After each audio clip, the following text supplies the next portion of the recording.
Hello and welcome to the Blue Monday podcast. Now, in our fifth season, looking into the exciting happenings of Ipswich Town Football Club. My name is Benjamin Bloom and you are tuned in to this, the flagship show, available every week on video and audio. So, for a sometimes irreverent but always informative hour or more of football conversation, making Monday Blue Monday.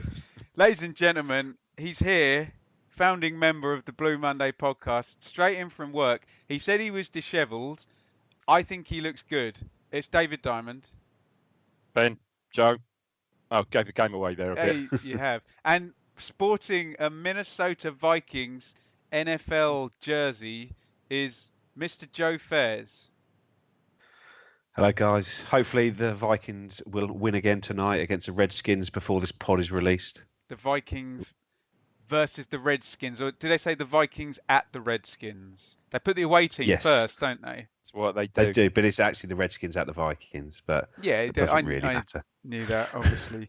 And did you know that WWE wrestler Brock Lesnar once trained with the Minnesota Vikings? This is the extent of my knowledge.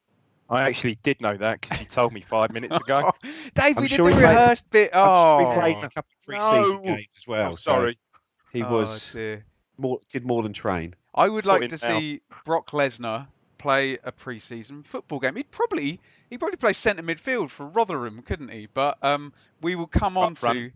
We will get up top. Yeah, we'll come on to that. But first of all, Joe, it was the FA Cup first round draw. David will probably tell us how many years it's been since we've been in the FA Cup first round draw. And of all the exciting draws, drum roll please, a repeat of 15-16? Is that right? Is that the right season? Or 16-17? I think it was 16-17. I think 16-17. Do you know what? Was it not 17-18? Was it 17-18? I think it could have been. It was mixed. It wasn't mixed last season. His last season was Sheffield United. Sure? Yeah, it was Sheffield United. You might be right. The last season, wasn't it? Oh yeah, 16. Yeah, you're right. 16-17. It was January 2017. You're right. Yeah. There you go. And Dave and I, Dave's connected. We sat in the director's box for that one. Oh yeah. Yeah, we Joe. did. That's what I was thinking. Yes, we did. Yeah, lovely old stuff. Anyway, Joe, we got Lincoln City at home. Any thoughts on this draw? It's a boring draw, isn't it? It's not the draw anybody wanted. It's a tough tie at home where it's going to be a low crowd, and I think everyone thought, we're in the first round. Let's try and get something a bit different, a non-league team or a more winnable game, just to try and get us into that third round. But now it's going to be one of those ones, potential banana skin. We'll rotate everyone for no reason again, and probably lose. Do that for league games. David, are you looking forward to it as much as Joe? Yeah, it was a bit disappointing, wasn't it? I mean, again, we were first out of the bag. What was odd about the draw, as someone I did see this evening, that the highest ranked team were first out of the bag, and the lowest ranked, which I believe was Chichester, who've got the bye, were last out, bizarrely. But yeah, equally as unenthusiastic as Joe, really. Is that not the greatest, is it? Not the greatest. Dave, being as it might be a downbeat show today, do the listeners deserve a crap for that? No, I think I'm reserving my craps for a few minutes. Later. Yeah, they're going to be well-placed craps tonight. Oh, okay. Slowly getting longer. I'm going to start with crap, slowly going to crap. Okay, we'll get a good one later on. Dave, also in scheduling logistical news, we're going to be on Sky again. Wonderful. Hey! January the 1st, the away match to Wycombe, who are currently third in the division. Are they also tied on? Yeah, also on 27 points, having played a game more. We're going to be on Sky again. The game doesn't move, still at 3 p.m. But I'd even deliberately arranged a New Year's Eve gig. I took the one in Oxford, so I wasn't too far gone. But I know Joe's got his feelings on the Sky quite hoodoo. So did you feel downtrodden and depressed when this was moved? I must admit, no, I didn't, because that would have been certainly one away game. You know, Jordan went to, as we know, Jordan went to uni there, so that's one he was playing. Oh, we must go to Wickham. You know, when we got relegated, he said, oh yeah, Wickham, that'd be great. You go to a weekend away in Wickham, or Saturday, whatever. And then, oh Christ, it's New Year's Day, and yeah, clearly, I certainly wasn't going to drive down there New Year's Day, and obviously there's no train. So from that point of view, great, we can see the game live. From a realistic point of view, we're just shit on Sky, aren't we? Really? So what? You know what? I'm just resigned to defeat, I've got to say. And I know, Joe, I know you're probably going to say, oh, there's nothing in that at all, but I'm just resigned to it now. Joe, I used to... It's getting beyond a joke. I used to be Wickham on Football Manager when they had Jermaine McSporran, and he was way too good. I think they had a couple of ridiculous players. But Joe, you were getting quite animated about this in our WhatsApp group about this hoodoo. Would you like to share your feelings on the show? I just think it's just bad luck more than anything. In the same way that we won every game on a Tuesday night for 3 seasons, we seem to lose on Sky all the time. I don't think it's much more than that, because talk is about different conditioning and playing at different times. But very often the times aren't that different. They're still midweek games. The kick-off time of this game hasn't changed at all. It's still New Year's Day at 3:00, and unless the players have a night out a la Port Vale in 1990, I think we'll be okay. But the annoyance for me is I want to go to this game. Mrs. F hasn't clicked that I watch all the games that I follow, so every game is available to me. But when she sees one on Sky, it's sort of a case of, why are you going? Because it's on TV and you can stay here. So yeah. I'll sort of try not to mention it. And where can we find Mrs. F on Twitter? So we can tell her all about I follow. I mean, but the thing is, she sees me going to the office and watch every game, so she knows it exists. But I don't think she's really clicked. You're studying though, aren't you? So just to say every sort of other Saturday afternoon, she's going in the office doing Football Manager research, vision stuff. But it's not the fact that we play well; we're just awful on Sky, aren't we? I suppose. What was the game last year? A decent enough game we should have won and threw it away with Bristol City. Bristol City as well to a degree. Sears score really good goal and stuff. But other than that, we're just abject on Sky, aren't we? Like, it's always got bloody stage fright, camera fright. It's terrible. But look, it's got to end sometime, hasn't it? So could it be? I assume there won't be any more Sky games between now and New Year's Day, will there? Playoffs are always televised as well, aren't they? Playoffs are guaranteed on Sky. FA Cup second round. Jeez. Got to get there first, Joe. Someone who might get to the FA Cup second round, Joe, is James Wilson, who has penned an 18-month deal with an option to do a further season. So the deal will take him to the end of 2021 with then a further year. Probably well deserved that, isn't it, Joe? Yeah, and I think it's become inevitable over recent weeks. It was just a case of tying it out, sort of tying it down and working out what worked for both parties. And I think probably ideally we'd have probably only done it to the end of the season, but he's got the bargaining power. We effectively need him now, and sort of tying him down that bit longer. I do worry the squad is becoming a little bit bloated even for next season when you see how many players are under contract even through next season now. That if we go up, you've got a lot of players which aren't probably capable of championship football. You look at even like Miles Kenlock's on another 2 years, Wilson. I don't know. I think if we go up, the manager's not going to have a huge amount of sort of ability to move around and sort of bring players in, because there's going to be enough players in the squad as it is. So we'll see how it all works out. What's your response to that, Dave? Yeah, I agree with Joe. He's never going to sign such a short contract, was he? He's he's no Alan Hansen, is he? But no, I do agree with Joe. The squad is becoming a tad bloated, I think. Yeah, I'd agree with that. It's a pretty good description, I think. Something else that was a tad bloated was me yesterday, because I came down to Felixstowe and had lunch at the lovely Alex, and then went on to see my beloved Ipswich playing at home to Rotherham, and you two guys were both there also. And in the words of Terry Butcher, I'm afraid we've got to pick the bones out of this carcass, so to speak. Let's go through this team first, because, Joe, when this came through, you messaged our group and said, oh, I'm glad they're getting away from 3 at the back. So he was in the know again, Dave, because we all kept our eye on Cole Skews for the first few minutes, and, yep, 4-4-2 diamond midfield again. So, Dave, Holly in goal. Kane Vincent Young returns. Chambers is partnered by Wilson, so the Wolf misses out. Luke Garbutt is stuck in as an orthodox left back again. Skews is sitting in front in the deepest position in the diamond, with Hughes and Nolan in front of him. Danny Rowe, Dave, one of your favourites, is in the 10th position. Will Keane and Caden Jackson up front. So 5 changes again and a change of shape. Away you go, Dave. What are your thoughts on that? I don't know where to start. I mean, I think when we saw the team, I'm sure the guys on WhatsApp said, I quite like the look of the team, certainly the sum of the team, the players. Hughes was back in. I said I'd like to see Danny Rowe given a chance in the team. As it transpires, not really in that position, I don't think. I think the team. I had no problem with that. No problem at all. I couldn't quite understand. I still never understand if these players aren't fully fit, why the likes of Downs and Norwood were on the bench. I don't get that really. Okay. But other than that, didn't have an issue with it. Probably the strongest side we could have put out. Probably. Joe, why were you more in favour of a back four than the 3 centre halves?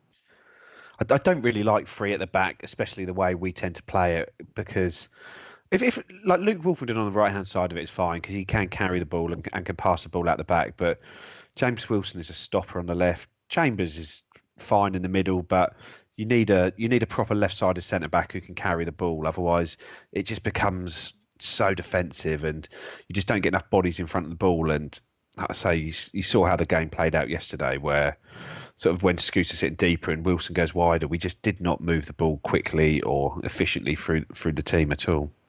And what about the midfield, guys? This configuration we've not seen before with Skews, and Hughes is trying to take up, that lovely position you get when you play a 4-2-3-1 where the midfielder comes across and deep when it's done well. He was trying to do that to one side, and Nolan then seemed to move a bit further forward, and Rowe looked a little bit... it didn't look very diamondy when they actually started moving about, did it? It all looked too compact and a bit muddled, really, and I think we'll get to it. The second goal was a case in point there. It just didn't really work, did it? It didn't work. The way sort of going ahead into the game, the way Rotherham pressed us from the front, we just could not play the ball out the back, and it was so clear that formation wasn't working after about half an hour, and I don't know why we persisted with it. I don't know. It just seems we seem to wait till half time before we have to change it. I mean, if it's not working, it's not working. Well, Dave, we've discussed this. We've discussed this with the diamond before, haven't we? That you're very, very narrow, and we all remember after 60 seconds at Carrow Road, Max Aarons, the kind of best attacking wing back in the league, having about 50 metres to just run into, didn't he? The problem is you need to actually, the players in a diamond need to play in that diamond and get to know how to play it. Oh, Joe, I saw Luton on Saturday, and I know we laugh about Nathan Jones, but they're really good at it. The stopper sits right there. The fullbacks really do the whole pitch, and you then get the rotation of the other 3. They had Pelly Ruddock, Izzy Brown, and someone else I can't remember. But you're totally right. It's quite a bespoke system, Dave. And what I'd say, all very mobile players, those 3 you mentioned there, absolutely athletes, out-and-out athletes and stuff. And then also another thing, I'd probably say Luton have been playing that formation that took them through from promotion as well. That's what Joe's saying, Yeah, it's settled, so... Yeah, it was odd. It all seemed a bit muddled, and I know Joe said before about the lottery numbers, and I guess it wasn't quite like that last night because we had a reasonably fit-ish squad, but I didn't understand it. I didn't understand it at all.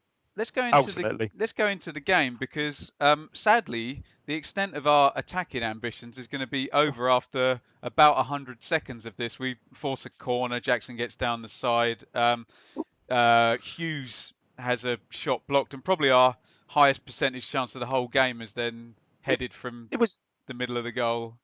It was odd, wasn't it? Because we started Sunday in much the same vein, really. I think, again, I'm not putting you under the bus here, Joe, but Joe said after about 5 minutes Sunday on the WhatsApp, didn't he? Said, Christ, this lot of rubbish. We'll take the to the cleaners. They can't live with us, and they could, for the first 5 minutes, maybe even 10 on Sunday, and then. It's sort of just, lost our way really. But yeah, that was very disappointing. You think, that was fairly close, 2 minutes or 3 minutes in. You think, oh yeah, there's going to be a full onslaught here. But as you say, that was the sum of the parts. Joe, really. we get our first look at how Paul Warne is absolutely going to nail his tactics in this game. Vincent Young gets robbed on 6 minutes, and we can already see, right, they're going to let Wilson and Chambers have the ball. They're going to stuff up the entire central midfield, and they're going to get all over Kane Vincent Young and Luke Garbutt as soon as they try and come forward. Matuk, who I think's always had good delivery for that, fullbacks were actually Matuk and Jones. Excuse me, sorry. Rotherham team. Let's just let you know these names we're talking about. So Everson in goal, Jones, Ihekwe and Wood, who are absolute units at centre half. Matuk, Jamie Lindsay patrolling in front with Wiles and Crooks in very close proximity. Those three. Sunday and Clark are going to sit in front of the fullbacks and break out when they can. And Big Smith can play with no one 30 metres close to him. He led the line brilliantly, I thought, and I never really thought much of him, but I thought he led the line brilliantly last night, didn't he? Really good outlet. 10 minutes, Joe, and it's a Rotherham corner that we look like we've cleared, and not having a go at poor Caden Jackson, but probably if he doesn't charge Everson down quite so well, the ball doesn't come back quite so quickly, and our defence is better set. But when that long ball goes in from Everson, Joe, what happens next? I haven't watched it back yet, but Chambers goes up to win the header, but doesn't quite get enough distance on it, and then it falls to somebody. I think Scouse land on the ball and sort of give it away. I haven't watched it back to remember, but it's just they just hit a long shot from sort of 30 yards out. Chambers blocks it, and it falls to Smith. Is it Smith or Crooks? Crooks. Yeah. And he just hits it really early, really powerfully low. And exactly the right shot, Joe, in that rain, isn't it? Yeah, Holy just sort of, it's like if he stood still, would it have hit him? But he sort of tries to move his feet. But I know it's sort of past him before he can really see it. But it's sort of a scrappy goal and well taken. But I think you've got to give Holy a free pass on that one, really. I think he was a bit unsighted, and Ben's right. And that was an ideal shot. He catches on the half volley. It's really low, and it just zips in, doesn't it? Yeah. And Holy's doing the right thing. Holy's, he's not pedestrian. He's trying to sort his feet out, and it's through him. And then I think you can give him a pass on that one. And Dave, if you're Paul Warne, that is like the exact perfect part of your game plan. Game plan. Yeah. Either sit back or try and have something to defend to draw them out. And after 10 minutes, and then what I thought they did really well, Joe, as well, was when they got into crossing positions, even way back, 30 yards from the goal, they're obviously well trained at whipping it in behind, even from fullback positions rather than wingers. And there's a chance for Sunday, and Garbutt coming across gets caught under the ball and could have been 2-0 after 12. I thought Jones was a bit lucky to get away with smashing Hughes on 18. That looked like a yellow to me, but hey, we didn't lose the game because of the referee. They weren't backwards in coming forwards, though, were they? No, but they played that ref quite well, didn't they? Because if he'd have booked one of them for being slow or one of them for a big tackle, then they would have controlled it. So they knew where the line was. The ref was so weak, wasn't he, all game? And it's just like I think 3 times the fullback was taking ages. The same fullback took ages of a throw in, and he had to blow the whistle to hurry him along 3 times. It's like, at what point do you book him for that? Well, and Joe, you say one of their players went down injured on the pitch, and the ref kept telling him to get off the pitch because he got injured off the pitch and came back onto it. And the ref kept telling him to get off the pitch, and he just didn't. And then when he was injured, the ref told him to get off the pitch behind him. Joe, you pull the captain over after 30 minutes and say, the next guy that takes ages on a dead ball, I'm going to book. But maybe he could have been stronger. He was weak as anything. So Clark takes a yellow on Kane Vincent Young. Wiles takes a yellow for kicking it away. But right on half time is another good chance. Switched right to left. Smith, as Dave pointed out, is all on his own. He holds the ball up. He plays it inside. They switch it from left to right. And when they did play these switches, Clark and Matic were so quickly to come forward. Yeah. I don't know. Oh, it's Matic. Sorry, Matic crosses it in, and Smith gives Crooks a shout, and he's on a tight angle. And the amount of times, Dave, we've seen you head that down at the keeper's feet, and it just goes into the goal. Yeah, However, that was a great chance. And they had, thinking about it, I'd forgotten about that one actually. They had, several. That was a really good chance. I mean, again, you sum up the first half, Dave. Yeah, just after the first 3 minutes, we just weren't on it at all. Weren't on it at all. They were physically stronger. They were there to every second ball. I just thought we got a bit bullied out of it in some respects. Certainly in the midfield, that Crooks is an absolute unit. I don't think, he scored his goals and stuff like that, but other than that, he did a proper job, I think, on Skews and there in the midfield there, proper job. Yeah, it was. It's just sad. We were just almost dominated by them. They're odd. And Joe, the type of pressing we're talking about is the type when I'm sitting watching, thinking, "Oh, that'll stop after 75 minutes," but it didn't, did it? Especially because of the size of the players that were pressing as well. Yeah, I know they're obviously all fit and athletes, but these were big guys. They were getting around the pitch and really. But Joe, I think the little guy Wiles was the trigger for a lot of it, and he was the kind of fastest, most mobile one. And we're going to mention him in reference to the next goal, because we start the second half. It looks like all Lambert does, and I had a really long look at this. Rowe comes out to the right, and I'm thinking we're going to go 4-4-2, but there's no one really goes over. We went 4-3-3 with Jackson to the left and Rowe to the right. That's how it went at the start of the half. We ended up there, Joe, but I didn't spot that properly until probably 10 minutes later. It still looked a bit muddled to me. You may be right about that. Of swapping on that left-hand side, but Jackson was spending more time there. It was a real sort of 4-3-3 until the subs. Okay. So, Dave, 47th minute, you want to, and this would have been right down in front of you. You want to just get your foothold back in the game, and this goal exemplifies everything Rotherham did well and everything Ipswich did badly. Yeah, they did. I mean, the ball got sort of stuck in the midfield a bit, probably about 40 yards out from our goal. But I think Hughes was perhaps on the ball and gave a bit of a nothing ball back to Skews, who sort of controlled it. You've seen him do this a lot. I would control it, drag back, find a pass, and he sort of did neither. He sort of didn't quite control it. Then could see he was perhaps going to get started. I mean, that Wiles, I think it was Wiles, you mentioned him, that closed him down. Then tried to pass the ball out wide, I guess, to Vincent Young. They got a bit lucky, perhaps deserved it because their press was so good. He got the block on Skews' pass. Yeah, got a really good run of the ball. By then, they had two runners pretty advanced. Because they were already pressing, yeah? Yeah, one of which was Crooks again. And good from Wiles and good from Crooks. I mean, Wiles gets his head up, slips it into Crooks, edge of the box. Yeah, very good finish. Really composed finish. Just stroked it in, didn't he, first time. Lovely goal. Lovely finish. Barry Davis' 82nd birthday today. Oh, man, unbelievable. Barry Davis. Do you have Bill Wyman's 80? I heard earlier, 83. Bill Wyman. Anyway, nothing to do with football. I just heard that earlier on Foz's programme. But, it was, just a start we didn't want. And, I mean, Warren must have been, what's the word? Cock a hoop. Cock a hoop. Joe. Absolutely. Game over. What's your view on that goal? Well, Hughes and Skew seemed to get in each other's way a little bit, which was happening all night. There wasn't really any movement from the midfield. They were not passing it between the midfield. Nolan was dropping too deep, I thought, and it just wasn't moving. And there, like, Hughes almost just leaves the ball to Skew, who doesn't really have an option, and then the ball's in the back of the net.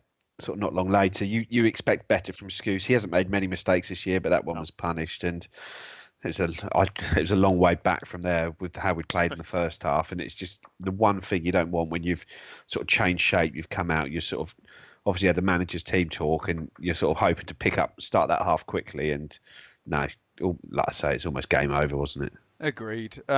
54, Rotherham, nice overload again. They doubled up on came Vincent Young, crossed into the near post. Great header by what a cross, Smith. Again, really that's good what save they had. as well. Oh no, the quality of the cross. I mean, it's a good header, a good save from Holy. I mean, any normal size keeper, I don't think would have got that. But Davis, really old school, isn't it? Everyone's looking to nowadays to play, real high percentage chances on the floor, create tap-ins, and they created lots of chances by just good crosses from Played to even their strengths. difficult positions. That was an excellent cross and a Good great save. header. And Good yeah, save. it's a good bit of probably best passage of play all evening. That brilliant. Smith is rampaging now. He's 1 versus 2, but he takes both of the centre halves on, drags it wide. And I joked, Joe, about this is the end of our attacking after 2 minutes. This is probably the 5th chance in a row we've talked about for Rotherham that's a reasonable chance. And the substitution comes in the end. Georgiou comes on for Hughes, which then I made an orthodox 4-4-2 now, and Georgiou down the left. That lasts for 6 minutes, and we get Edwards on for Rowe down the right, and James Norwood returns, and Paul Warne freshens up his left. Agembi comes on for Trevor Clark down the left. What did you make, Joe, following these changes of shape in the second half? Did any of them make much sense? Dave was saying about the width. I could see why we wanted to go back to 4-4-2 because we were getting overrun out wide. 4-4-2. The problem is that sort of Scouse and Nolan played so deep as a two that it was the gap between them and the front two was just so big, and no one was sort of filling that space. Georgiou did all right down the left. Edwards did more defending than attacking. He seemed to almost be playing right wing back rather than sort of an attacking right winger, and we just opened up a chasm, and Nolan stopped getting forward and supporting. Not that he'd been doing it a huge amount in the game anyway, and it just was long ball from that point onwards with no one really around to support Norwood, who was not really winning much anyway because their number 20 seemed to win. He was good, wasn't he? For the whole game. Yeah, I thought he was a really good player. And the one was that. I mean, I thought Wood had a fine old game as well at the back. The number 20. Yeah, Christ, yeah. He weren't that big, their number 20, but he won absolutely everything. Yeah. Keane doesn't win what he should in the air, does he? That's not his strength. But to be fair, you're right. He doesn't really win anything, does he? Richard Wood has been doing that for 10, 15 years. We've seen him, bumbling about in lower divisions. It was him that scored that goal just before Pablo's 3-2 against Coventry, wasn't it? I was at Paul Hurst's last game for Rotherham in the playoff final, and Wood scored twice in the playoff final as well to get Rotherham up. Did I say for Rotherham? I meant for Shrewsbury. I think we were linked with him a number of years ago. He's been a good pro. Luke Garbutt has a great dribble. This was literally the only way we were going to get through. And funnily enough, Matt Cash scored this exact goal. Just poked it a bit earlier for Forest on. Did he actually? I haven't seen it played back, and I didn't. It was totally at the wrong end for me. Did he actually get any sort of effort on goal at the end of it, or did he just get nicked off his toe or something? I think he got nicked off his toe. Tries to go around the keeper, doesn't he? And the keeper just manages to get a late hand and just to push it away. And it looked like he got. It wasn't a mazy dribble through. He got a little bounce of the ball as well, did he, or not? Or did he just trick his way through? I think he got about 3 bounces of the ball. Yeah. I think he started going and then ricochet. He just rolled with it. 72, Wilson dips out of a 50-50 in the rain here. Smith powers down the right. Another really good early cross. Agembi arriving at the back post. Can't control the shot. Remember, he's only been on 6 minutes. Matic takes a yellow on Edwards. Rotherham, having created 5 chances already, now going to hit the post from a corner. Ihekwe wins the header, and Holly is completely static as this one hits the post. Edwards then gets his yellow card back on Agembi. Carlton Morris comes on for Ola Sunday. They're all drilled for this. Skews heads a corner wide, but nothing on target here. And right at the end, Wiles gets past Edwards easily, drags the shot low and wide. Dave, if this was us away at another team, we'd be reveling, saying this was the perfect away performance. If we were underdogs as well, wouldn't we? Yeah, definitely would. Outfought, I'm afraid, last night. Probably outthought and outfought, I would say, last night, which is, but in both cases disappointing, especially the outfought bit. Yeah, we were very, very flat. I mean, whether there was, I assume, some sort of hangover from Sunday's performance, but there was certainly no bounce from Sunday's performance at all, unfortunately. They just looked more up for it, didn't they? Right the way through, almost from the get-go. So, disappointing. And I think Joe agreed with me last night, I think we now realise that that's such an important player Finn Downes has been for us this year. As Joe said, I think you said it as well, Joe, he's brave with the ball. gets around the midfield, yes, he'll pick up his share of yellow cards, and yes, he'll pick up red cards. But we sorely missed him last night, especially last night more than anyone, I thought. Joe, can you see parallels in how Rotherham and Accrington played? I thought Rotherham were better, and with Accrington, it was more a sense of trying to get overloads down the side rather than putting quality crosses in. Can you see managers now, stack the midfield up, stop Vincent Young, mid-low block, sit there, Bob's your uncle? Well, yeah, you see how they played, isn't it? Stop the fullbacks, push on to the deep midfielders, and leave the ball with the centre halves. And we can't play out from there, and so it goes long. And most teams at this level have got centre halves that are better in the air than our centre forwards. Especially when you're playing it was Jackson and Judge, and last night Keane and Jackson. You haven't got Daryl Murphy up there, have you? You haven't got a strong striker who's going to win their battles and win their headers. And like I say, it's a worry that two teams have exposed us, almost playing a very similar style, and all we've done is knock the ball down their centre half's throats all game.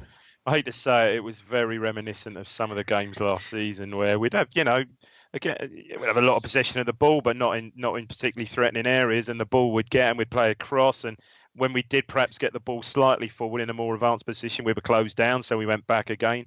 And then ultimately it finished with a long diagonal ball, even worse, straight ball, which was just meat and drink for Wood and his oppo at the back, wasn't it? It was not pretty. There was one passage of play where we had the ball sort of quite high up the pitch, and we were passing. And eventually the pass so far, the ball ended up to Holy, who just booted it so far it went into the other goalie's hands. Vincent Young, I think, had to. Yeah, it was just disappointing, and you expected a reaction, and it just didn't come last night. But look, I don't think the whole bloody squad rotation helped with that at all. I'm sure we're going to get some questions on that. And Dave, when you saw me looking confused at half-time in the Shrewsbury game and saying, last night you must have been. Are we actually good? I think maybe some things have caught up now. Joe, we just touched on this. This is Ben Aurier. How badly are we missing Flynn Downs? Our midfield lacked in tenacity. Is that the big miss, Joe? Now Vincent Young's back and Norwood's back and everybody else? Well, he's been the player that's played in all our victories and has not played in both our defeats now. And he is just so important to the way we play. He sets a tone in the midfield, and I think the way he gets around the pitch has maybe covered up some of Scous's lack of legs in there sometimes. Definitely. Because the last night especially, I thought Cole Hughes looked like a sort of a really old man in there at times. He just didn't have the ability to get around the pitch, and I think Downs has maybe covered that up to an extent. But it's not just off the ball and winning challenges, it's the way he'll take the ball and he will ghost past a man and play the ball into someone's feet and sort of get up and support them, playing between the lines. And no one was doing that at all last night. I think potentially maybe even we could have had Alan Judge there instead of Danny Rowe, and we'd have probably. I know he's not been in great form this year, but I think he'd have got us playing a little bit more because he wouldn't have allowed the standards to slip as low as they did.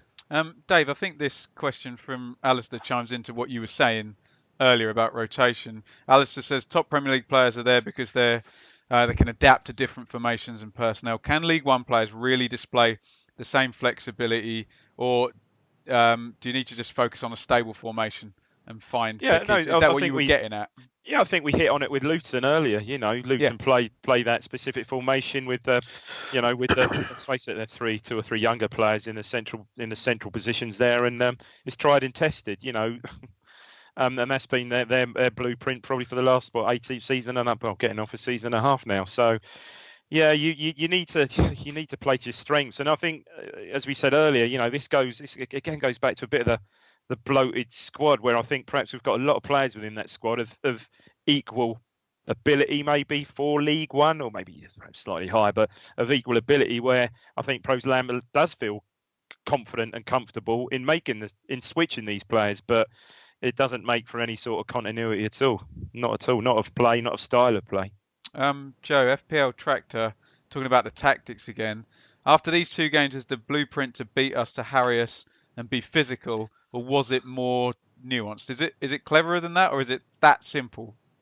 Well, I think it's isolating the right players to have the ball, isn't it, for the opposition? It's not allowing the fullbacks to get up and down the pitch because that. Joe, If can you I think, interrupt quickly? even goals wise, a lot of goals have come from fullback. If Luke Wolfenden had been Yeah. there with loads of space yesterday, would that have been a better upside for us?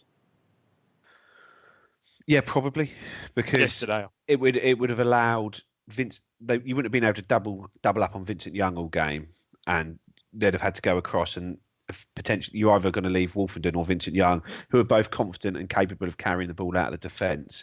They'd have been left 1-on-1 rather than 2-on-1, and it's just the issues you see when there is a way to beat a team, and we don't seem to have a sort of set pattern of play or set style of play to fall back on. And I think that's the issue with the formation changes, that we started off the season as a sort of high pressing team looking to hit teams on the counter attack, but that seems to have disappeared now, and we're not really anything at the moment, are we? I mean, just as far as this rotation goes now, so just thinking back on the games this season, Chambers has been rotated. One game he sat out, did he? Am I right? I know he missed the suspended first for game. the first game, wasn't he? Yeah, but I'm sure, did he not? Wimbledon he missed. Wimbledon he missed. He sat out, didn't he? So that was his Yeah. rotation.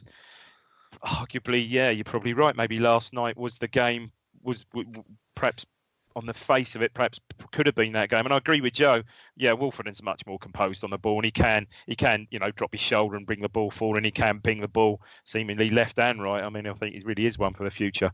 So yeah, maybe last night would have been that opportunity, but especially as it would still have been Saturday, Tuesday, but we played on Sunday. Dave, Neil Wilmore, he's asked a couple of questions, but he kept saying, he ends by saying, we kept playing long ball and didn't win a single header. If I can see that isn't working, why can't Lambert? I do, to a certain extent, Dave, think in this division that it's probably better to be a little bit more direct, isn't it? And, this nonsense of panicking ourselves that we were doing last season. In terms of the direct play, which probably would have been a good tactic yesterday, given that mid-low block and that three midfielders, what were we doing wrong when we did go direct? We weren't winning a second ball. We weren't winning a second ball at all. We weren't winning the first or a second ball. Well, yeah. So we weren't winning the first ball, which is fine as long as you win the second ball, because you could feed off that. You can perhaps, you put a challenge in and the centre half perhaps doesn't get a clean header on the ball, but you make sure you win the second ball and then you press on and play on from there in their half and in advanced position in the opposition half. And we weren't doing that. Even when we got into decent positions, I'm sure. I think it was Giorgio got away down the left, and he puts a cross in, which gets first defender sort of cleared outside. It hits an early defender, and it comes outside the box, just rolling there. There's not one midfielder getting there to pick that up, and the Rotherham player that picks up in 5-10 yards of space, and then sort of begins to counter attacks. Like, why is nobody? You know where that ball is going to go. If you're not in the box, it's going to be coming cleared somewhere around the edge of the box. But don't you think to the season so far, that's where Downs has been really good at that regaining possession exactly in those positions. I went to QPR on Tuesday, Dave. I saw a goal, boot down the pitch. Hugill flicked it on, started running. Wells knocked it back to him, and Hugill smashed it in. And I saw one for Cardiff as well, boot down the line, and Ward flicks it onto Hoylett, and he just curls it in. That's championship. What I'm saying, I've seen some good direct football, and there's nothing wrong with direct football when it's done kind of deliberately. And again, if you've got the likes of, let's face it, we weren't playing pretty football in 2014-15, but we had Murphy, who was an absolute tank up front, wasn't he? All right, he scored. Don't get me wrong, he scored some lovely goals from outside the box and stuff like that. But, lovely goal! Everything was just fed on him. I can't believe Barry's 82. That's sensational stuff. If they put him on, 82! Oh! If they put him on TV, he'd still be the best as well, wouldn't they? Ridiculous. Fantastic. Joe, Elder Grizzly asks, what is Lambert's strongest 11 and in what formation? And can I just quickly add to that, Joe, I was walking out yesterday hearing lots of people talking about formations, but I've said this loads of times on here with Dave, no matter what the hell formation you play, if your pattern of play is screwed up and you're neither here nor there. But what is your view on formations and strong 11s? Well, I think he's got two options really, and one is that we try and get out of this division by playing 4-4-2, just 4-4 F-2. 4-4 F-2 is David Diamond. 4-4 F-2. And you just sort of try and get the ball wide, hit teams on the counter-attack, have your two players up front, your strikers working off each other, or you try and build something a bit more for the future, which, because I'm sure Lambert is a sort of one up front man, isn't he? That is what he's played at all his previous clubs sort of since those lot up the road, as is said on the Naked Football Show. But since then, it's always been like Benteke up front on his own, and Darren Bent, no room for him because we're playing one up front. And when he came in, that was what he wanted to play. Jordan Roberts was that one up front for those first few games. And all season, it was one up front, one up front, one up front. And then all of a sudden, we've gone to two up front. And is that because Caden Jackson started the season well and he can't get him out of the team? But well, this was happening back at the end of last season, though, wasn't it? Yeah. Before Jackson was playing well. So, and I think we need to get back to that 4-3-3, and Jackson needs to become a sort of wide forward striker, because he needs to watch some videos of Freddie Sears when Lambert was first appointed playing in that role, because if Jackson wants to have a good career and go up the leagues, he isn't going to do it by playing off the shoulder of a striker and trying to get in, because those strikers do not play at high levels. And it's like, do we want to build a team for a higher level, or do we just want to get out of this division? I don't think the two are mutually exclusive, but... And I'm not quite sure, no disrespect to... I'm going to call him Caden. No disrespect to Caden. Sorry, Amy. No disrespect to Caden, but I think I don't quite think he's got quite the same. How can I put this nicely? Football intelligence, as Freddie says, maybe. No, but he's still quite a novice in football in terms, because he came into the game late. He did, and he has got absolute pace to burn. There was that run early on. I mean, I think maybe they Dave, led to that. How many times? The pace he's got is frightening. Dave, how many times would our centre backs would like to have just hit the blooming channel yesterday, got us up the pitch, chase in, stop their press, move everything? I know I sound like bloody Mick McCarthy, but would have. Also, given that the amount, I would, just with a slight on our goalkeeper, I would say that it would also help if we had a goalkeeper who I think, don't get me wrong, I think has done adequately fine so far, who can absolutely kick straight and kick through the ball. Jesus, he can't kick it. He doesn't kick it properly. There was one free kick where he rushed up to take it, and he probably only kicked about 20 yards forward across the pitch, because he just slices across it, and then he's sort of under pressure. But like I say, I was looking back today, sort of getting away from the goalkeeping point, about how we played when Lambert first came in, and sort of look back at that Preston game, the Reading game, and I know we split the centre backs. I'm not sure that was the way to go, but we were playing a 4-3-3 system, and it was sort of we were superb for 40 minutes against Reading. And we played really well, and but at that point you had Jordan Spence and Jonas Knudsen as fullbacks. At this level, Kane Vincent-Young and Luke Garber are a massive upgrade at this level compared to what they were in the Championship. They're probably an upgrade on them, full stop, potentially. You got Chambers and Pennington at the back. You got a midfield three of Colescue sitting, Flynn Downs and Trevor Chalobah sort of doing the running, and then up front, Jordan Roberts with Freddie Sears and Guion Edwards effectively playing off him and getting up and down the pitch. And I think if that was how Lambert wanted to play when he came in, why are we not looking to play something? Because it doesn't take much to change that team. Holy in goal, Chambers and Wolfenden at the back, Vincent Young and Garber as fullbacks, Skoo still sitting, Downs and Hughes, Downs and Nolan as the sort of midfield three, and then Jackson as one of the front three, Norwood in the middle, Edwards or Danny Rowe, someone playing off him. Yeah. I say that's a strong team, and I think that's the sort of team we're going to need to play if we want to do anything in the Championship at any point. And I know that's a long way off at the moment. We've got a hell of a lot of work to do to get there, but we need to be looking at something along those lines. I think we've got the squad for it, and we need to try and get there. Dave, tell you what, Chalobah would be a good player in our team now, wouldn't he? Dave, quickly, I've just scanned down the questions. There's a lot about the aimless direct football last night. I just playing devil's advocate. Will asks, is Lambert tactically up to it? Whilst it may seem like a knee-jerk response, I think plenty of fans have suggested at least a lack of flexibility mid-game, which showed today. Yeah, might well be something in that. Yeah. Too much flexibility mid-game would be my issue. Well, We're changing it too much. Every game we're changing. every game, not maybe say mid-game, but certainly it's just different. You know, when was the last time we played a unchanged side? Have we?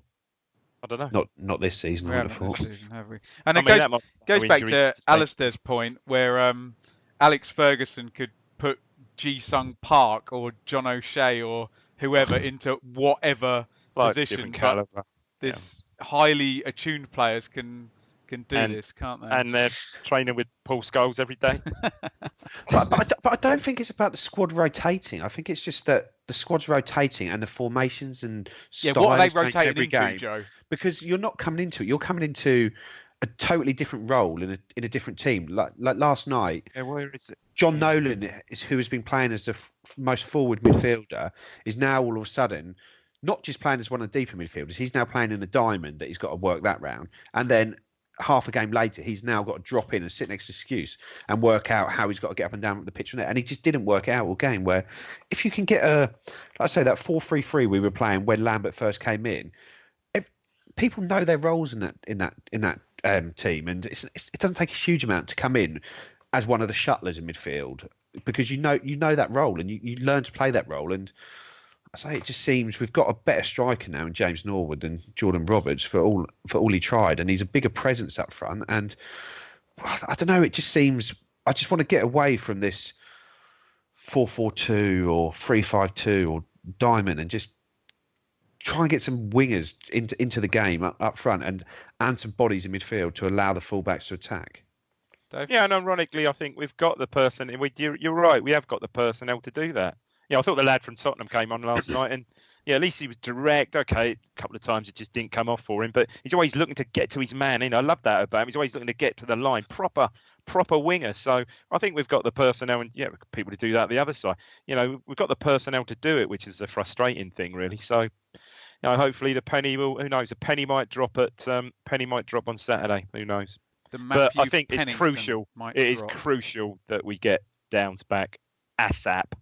Guys, let me just go through this full League One programme. Just stop me if you've got anything to comment on any of these results. So Tuesday we had Portsmouth actually getting a win over our FA Cup opponents. Lincoln 1-0, Rochdale 2, MK 0, Shrewsbury 1, Gillingham 1, Southend United 1, Doncaster 7. Keep your powder dry on that one, guys, because we'll talk brackets Seven. It's a head. It's a head in the box at the end of the movie. Yeah. Sunderland 5, Tranmere 0. That would be Parky's first game, wouldn't it? Yeah. I think it's his first home game. I think he was. Was it 5-0? 5-0. It says in front of me. Blackpool 1, Wickham 1, which Wickham could have been top. Scenes, Bristol Rovers 0, Bolton 2. What is that, -5 now they're on? Yeah, Darryl Murphy. Mocking a goal for Murph. Did Murph score? Oh, unbelievable. Both Murphy scored. Both Murphy Dave, scored, yeah. in 4 years' time, we'll be doing this podcast and speaking about a Darryl Murphy goal for somebody. Probably for someone in the Championship. Yeah, right. Yeah. Managed by Warnock. Burton 1, Wimbledon 0. And then on the Wednesday, Posh 4, Accrington 0. We are no longer top of the league. And that shows the Accrington game for what it is, isn't it? Peterborough just turned them over 4-0 after they beat us comfortably. Yeah, that was an interesting one. I saw that a bit of that on the old Quest show last night. They looked like Accrington had a perfectly good goal disallowed first half. Swings and roundabouts for them, isn't it? Then after Luke Wolfenden's goal on Sunday. Indeed, Joe. Indeed, it was. There you go. Coventry 2, Fleetwood Mac 1. Joey Barton's, Peter Green's, Fleetwood Mac. Mick Fleetwood. Mick Fleetwood. Right, so most of the world and most of the Blue Monday team, except me, because I've got to go to the ballet in Milton Keynes in the evening. So Mikey has my ticket now. I'm going to be at Southend, Dave. Yeah. You've got the hospitality, haven't you? Which is suited and booted, mate. Southend with some Southend pals of mine. Some Southend golfing pals of mine, actually. So perfect, absolutely pie and mash. Yeah, I'm sure it will be. Yeah, I'm not quite sure what to expect with the corporate facilities at Southend, but kind of looking forward to it. It should be good. It's very reasonably priced. Got everything, car park ticket, all sorted out, pre-match meal, ticket, everything. So yeah, quite looking forward to that, and looking forward to seeing us play away, obviously. But And yeah, Joe, you've been very high on Sol Campbell as a manager, and Southend have moved, and Big Sol, and even bigger Herman. Who's the biggest out of those two? I reckon Herman's taller. Herman's Yeah, a but giant, Sol is isn't he? jacked, isn't he? Yeah. Yeah. I I remember. just think Sol Campbell did a really good job at Macclesfield last year, and sort of a player that deserved a bigger job than that, I think, with his sort of playing career. When you look at the others around there, I know he's a bit weird sometimes, but he did a hell of a job there at an absolute crisis club. And if he can keep Southend up this year, then I think he's sort of really showing something. But it's going to be a big task. Yeah, they're going to be a bit thin on the ground, aren't they? They had two, Well, obviously Dave, down at 9. They had 2 sent, didn't they? So Let's have a look here. Stephen McLaughlin and Ethan Hamilton red carded, and the left back Nathan Ralph scored 2 own goals in this 7-1 defeat. He was Donny. in the academy at Ipswich when he was younger. Nathan Was he? Ralph. Has Luke Hyam, the lesser spotted Luke Hyam, been appearing He's at all? not in this 16 at all. They had Is Dieng, still- and but is one he of the still there, centre Joe? one of the Do we centre know? mids was sent off though.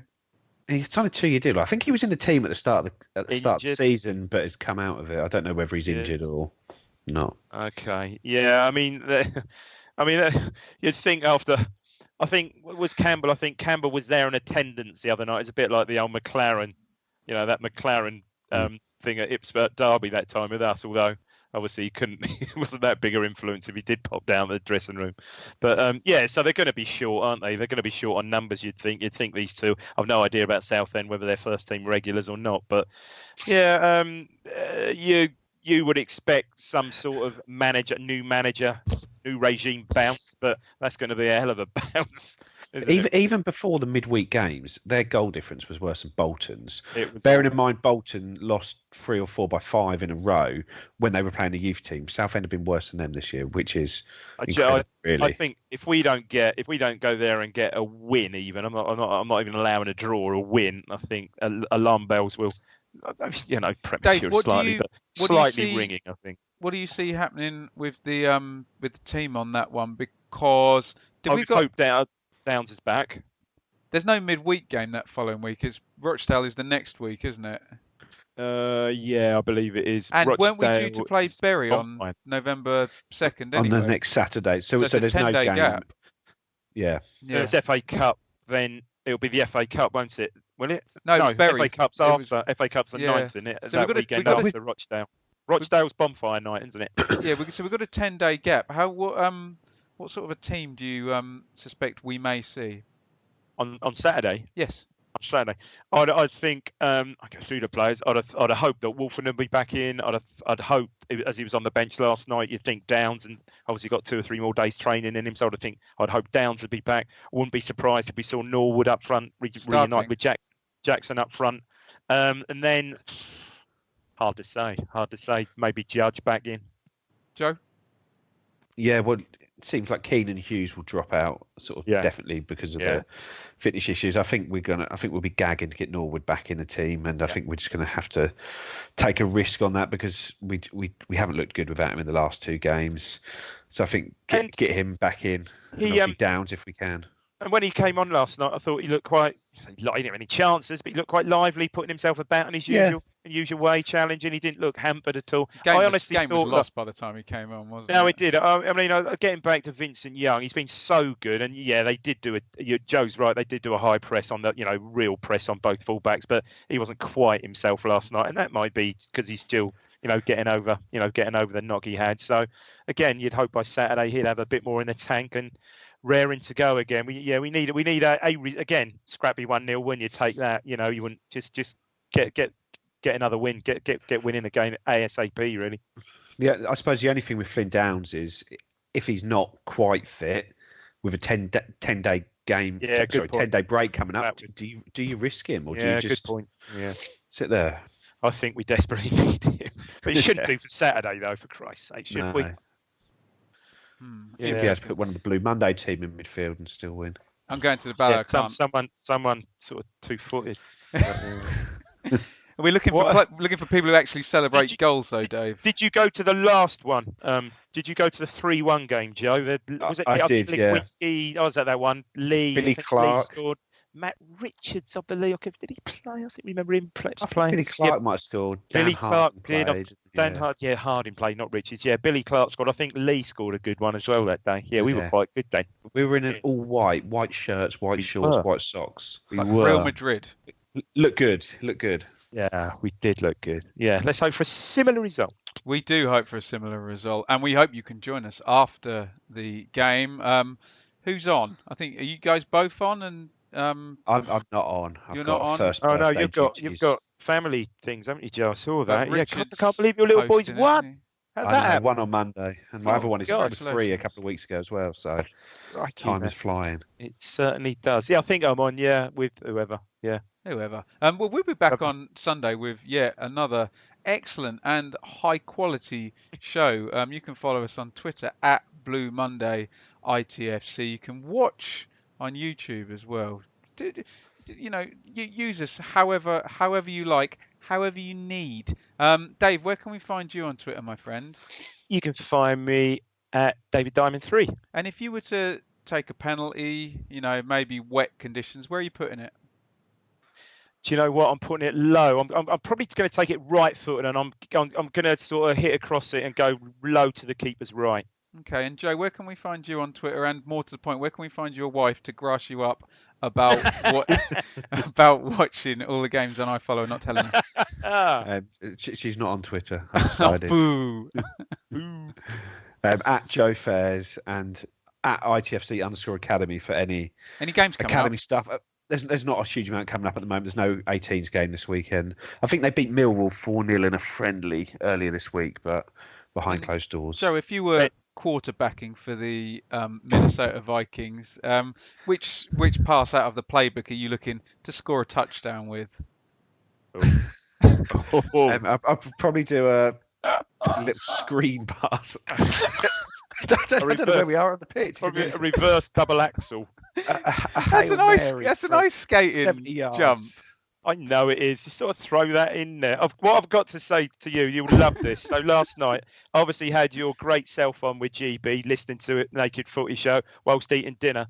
Teresa, Mrs. D, looks up. She says, "Oh, he's a natural, that bloke." No, not bloke. He said, "He's a natural on there, is he?" I said, "Yeah, bet." And I said, "Yeah, GB, he's got a great." And Jordan always said, "What a great radio voice GB got." Mrs. D said, "No, Ben, he's really very good." I said, "Haven't you heard him before?" She said, "No, not really." I've been doing it 4 years. I don't think Dave noticed, but Mrs. D did make a small appearance in the pod earlier on. She poked her head in did. At one did you point. not see her? So I tell you why she did. So kitchen extension, and literally, this is our study, pots and pans. All the pots and pans are down there, mate. You're having an extension? We are having it, don't we? Oh, it's painful, mate. All I've got to say is, Joe, you'll understand this. Tomorrow at some point, we're having a 1.2 ton RSJ heaved into place. We've got your genie lifts there ready. We have got the genie lifts there ready. Indeed. Indeed, we have. I would like to end the pod by saying, yes, it's an extender. Crap!